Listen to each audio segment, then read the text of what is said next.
Hey guys, welcome back to my channel. So for today's video, ngayon ituturo ko po pala sa inyo kung paano mag-turn on ng comment sa YouTube. At bago tayo magsimula, subscribe, like, share, and turn on the notification bell and comment kayo na suggest. Ito muna tayo sa YouTube.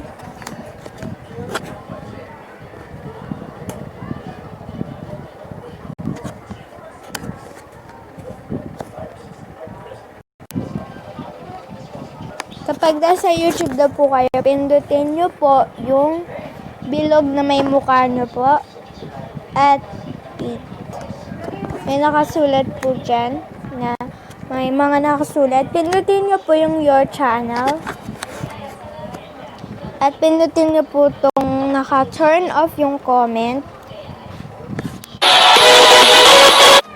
So, yan yung makikita nyo, turn off po. So, balik tayo. Kailangan nyo po mag-download ng YouTube Studio sa Google Play Store.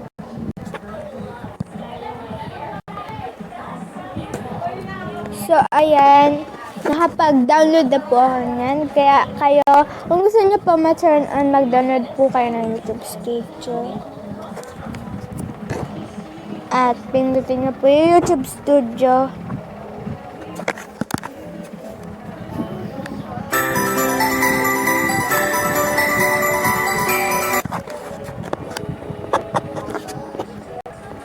So, yan.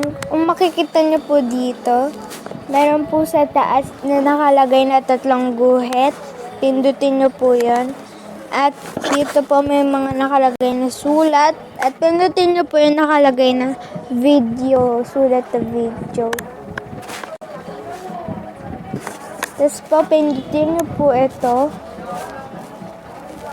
Yan na hindi nakita nyo po kanina.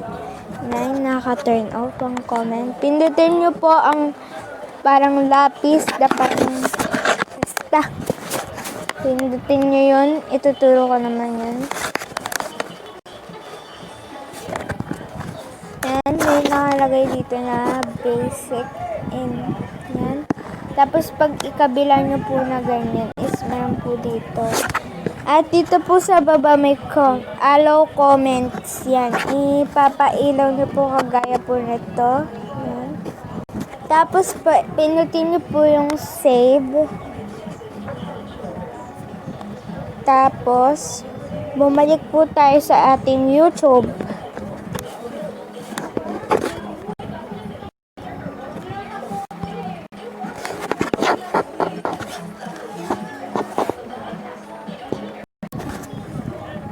Bumalik po kayo sa inyong channel at tignan nyo po yan kung naka-turn on na ba.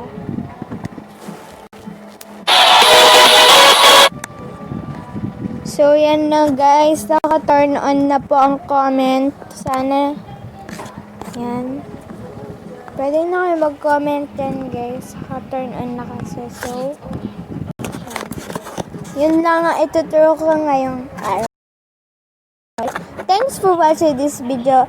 Sana may natutunan kayo at nag-enjoy kayo sa video na to. Please like, share, subscribe, and turn on the notification bell.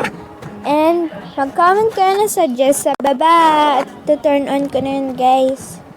Thanks for watching guys. Salamat. Sana may natutunan kayo. Bye!